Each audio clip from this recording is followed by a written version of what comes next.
Hola y bienvenidos a el video número 104.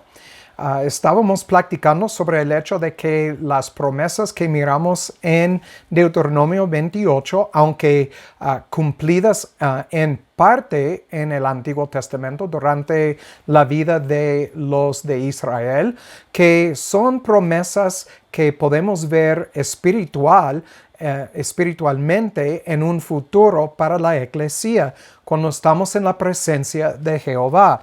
Y estamos hablando sobre todavía Malaquías capítulo 1, versículo 6, y menospreciar el nombre de Jehová.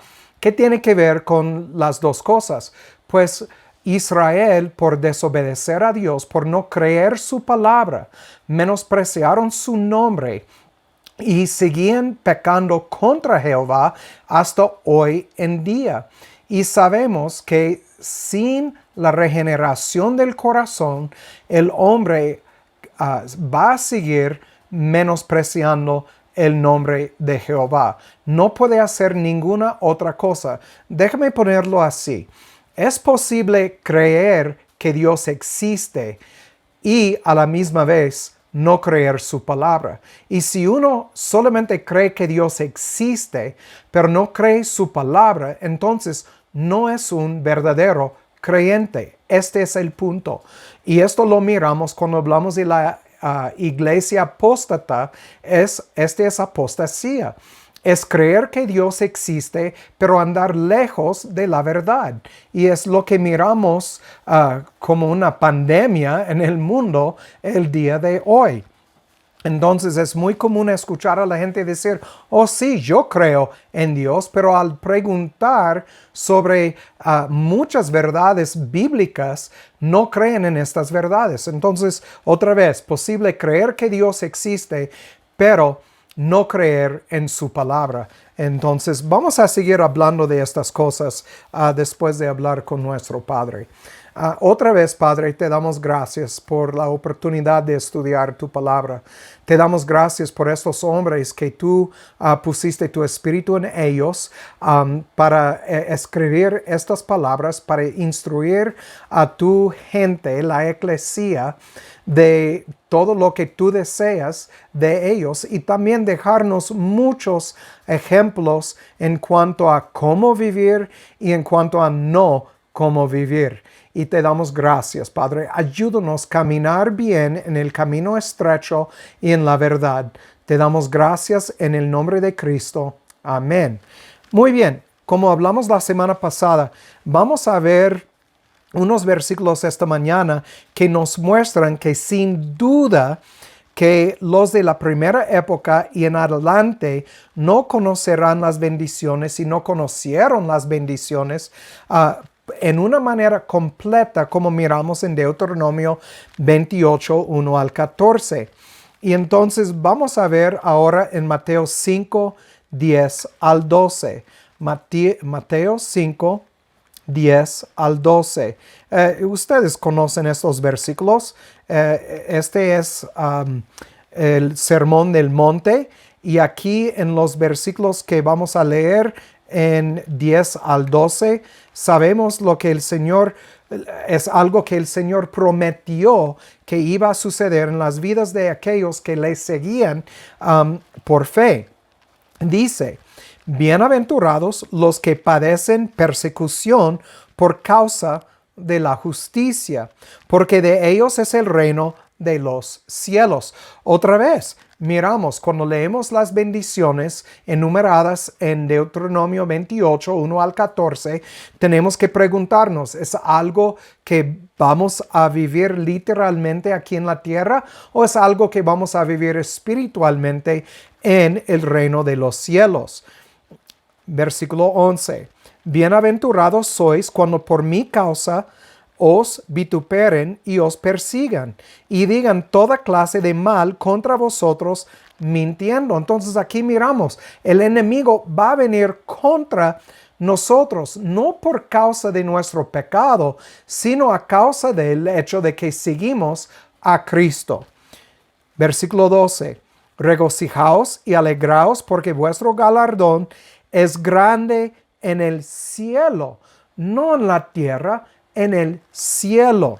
porque así persiguieron a los profetas que fueron antes de vosotros. Entonces miramos que obviamente está hablando de un tiempo futuro y no un tiempo inmediato aquí en la tierra. Vamos a Mateo 10, 21 al 22. Mateo 10, versículos 21 y 22. Aquí nuestro Señor dijo: no sois vosotros los que habláis, sino el Espíritu de vuestro Padre que habla en vosotros. Y el hermano entregará a la muerte al hermano, y el padre al hijo. Y los hijos se levantarán contra sus padres y los harán morir. Y seréis aborrecidos de todos por causa de mi nombre. Mas el que perseverare hasta el fin, éste será salvo.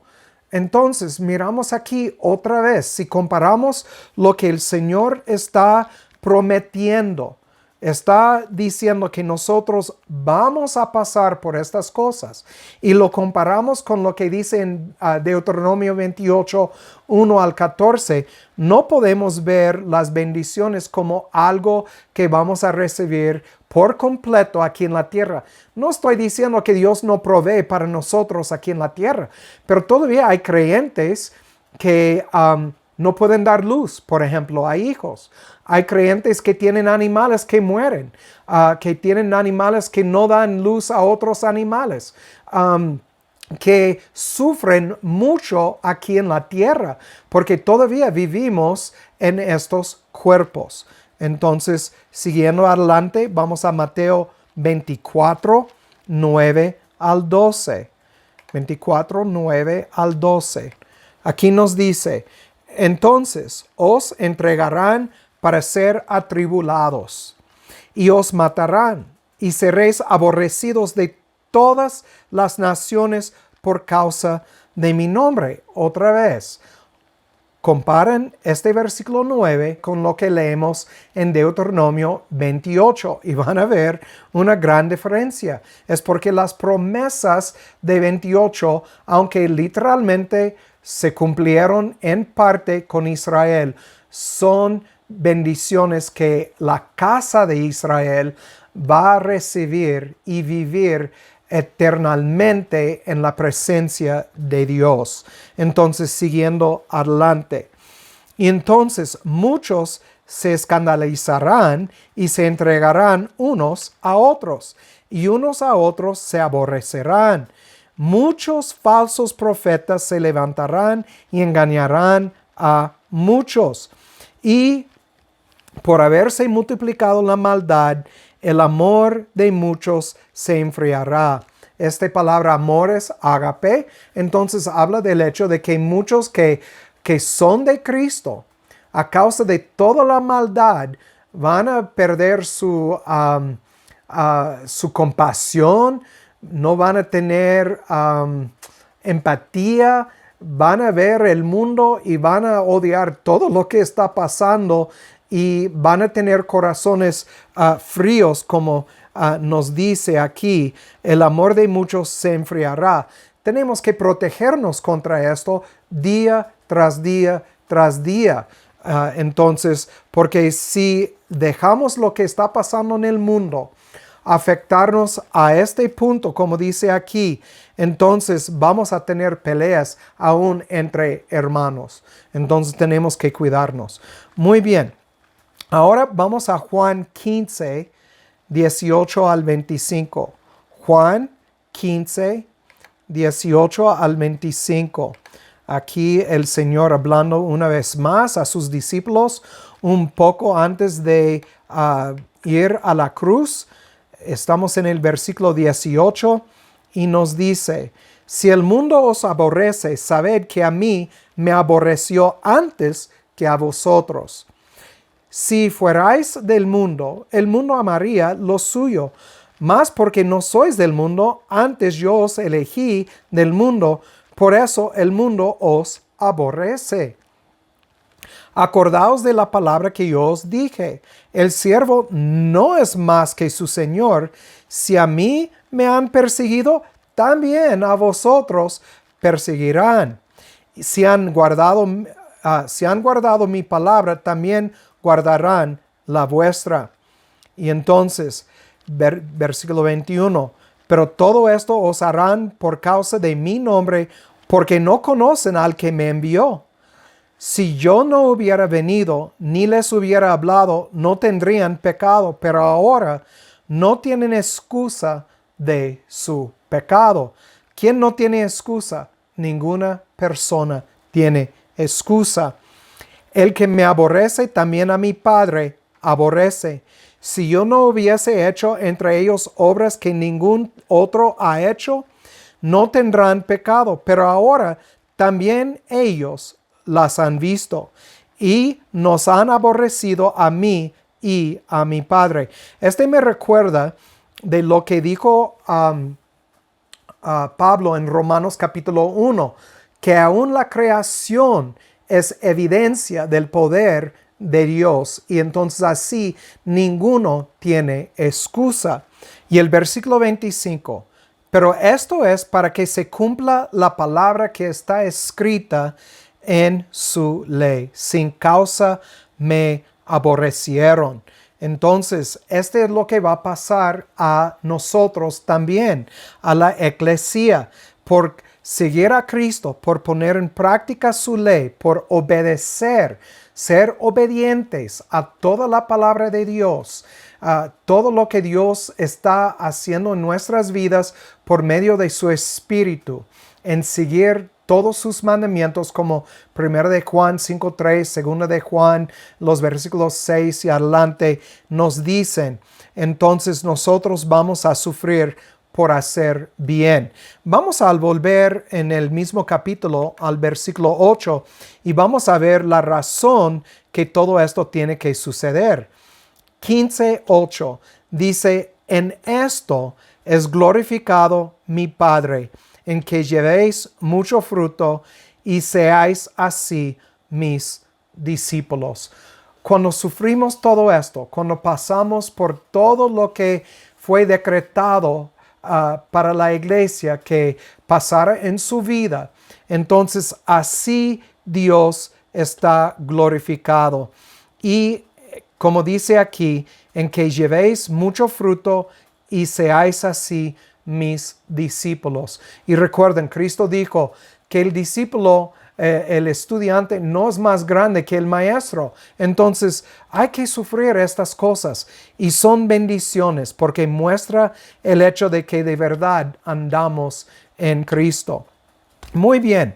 Cuando miramos todo esto, tenemos que preguntarnos que si creemos que todo lo que dijo el Señor, si fuera solamente para sus discípulos en la primera época, o si se aplica a toda la iglesia. Y obviamente yo creo que no hay discusión sobre el hecho de que se aplica a toda la iglesia.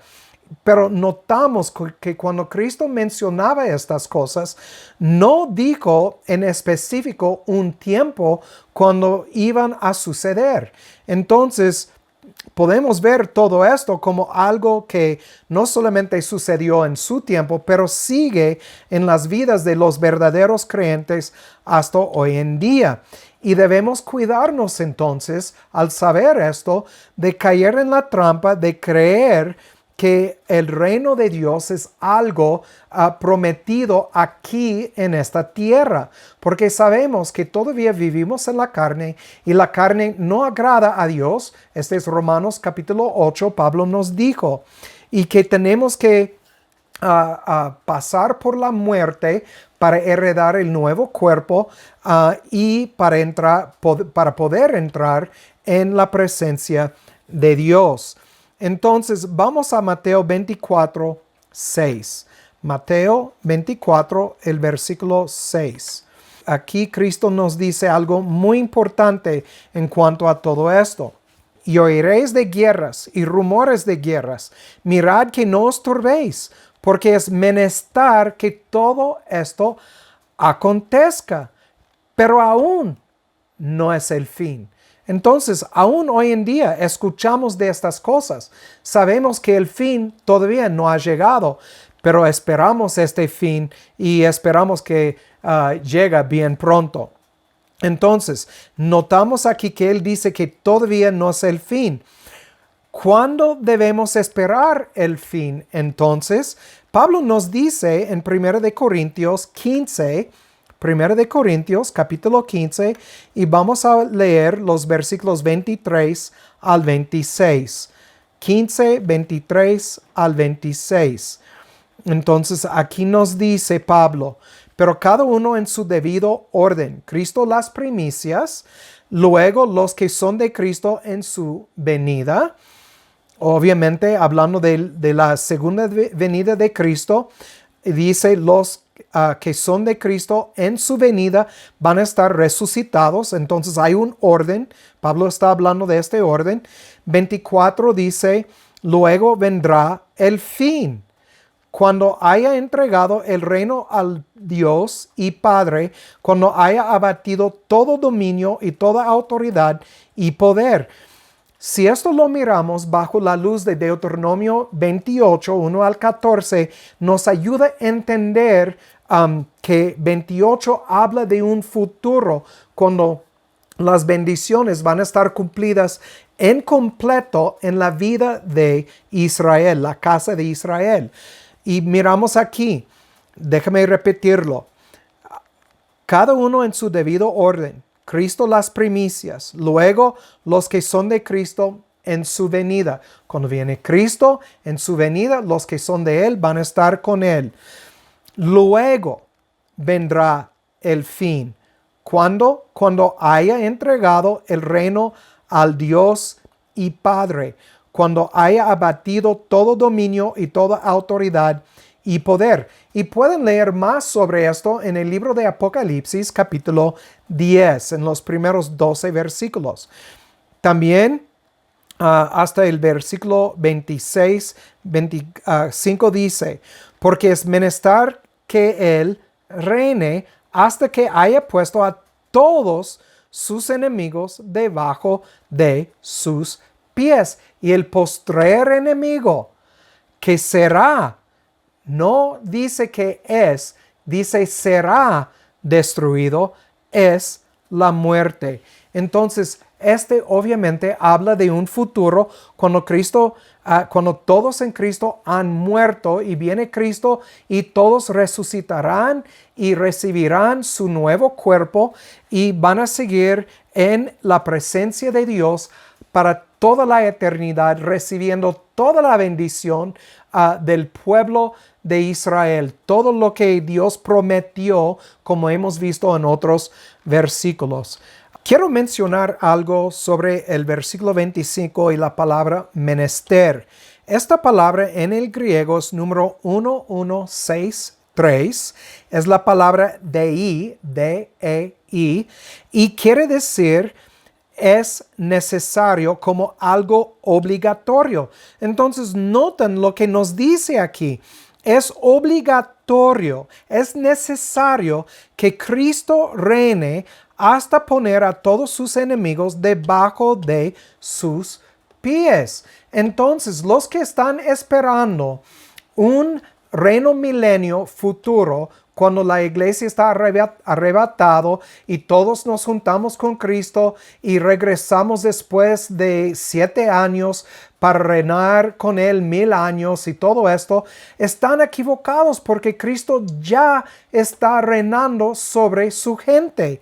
Y noten lo que dice aquí, hasta. Entonces, quiere decir que hay un fin. ¿Cuál es el fin?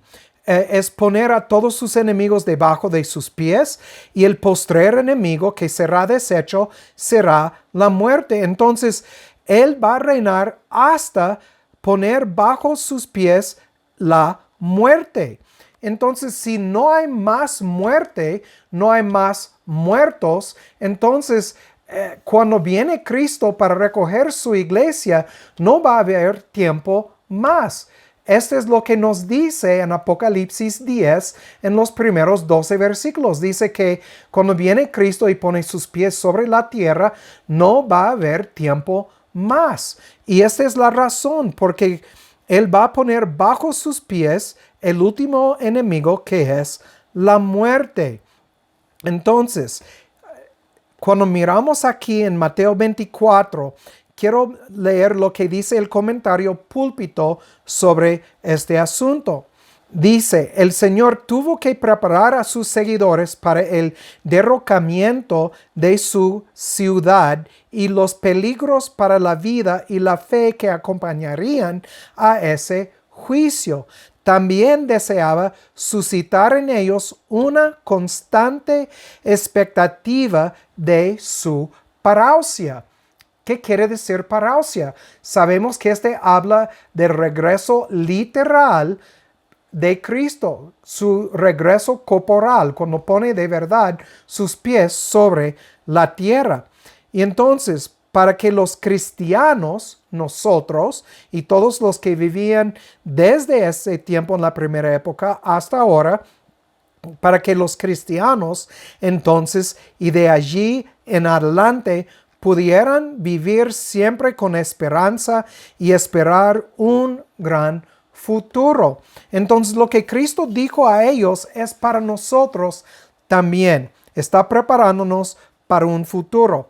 Entonces, la pregunta es esto, que si vamos a tomar a pecho las palabras de nuestro Señor en Mateo 24, 13 y 14. Vamos a volver atrás a Mateo 24, 13 y 14, porque aquí el Señor dice, el que perseverare hasta el fin, este será salvo, y será predicado este evangelio del reino en todo el mundo para testimonio a todas las naciones, y entonces vendrá el fin. El fin cuando Cristo pone bajo sus pies el último enemigo. Es un gran día que está esperándonos, pero en un futuro. ¿Cuándo? No sé, pero creo que se acerca pronto. Entonces, por mientras es todo el que tiene oído para oír, que oiga, y que Dios haga su voluntad en sus vidas. Chao.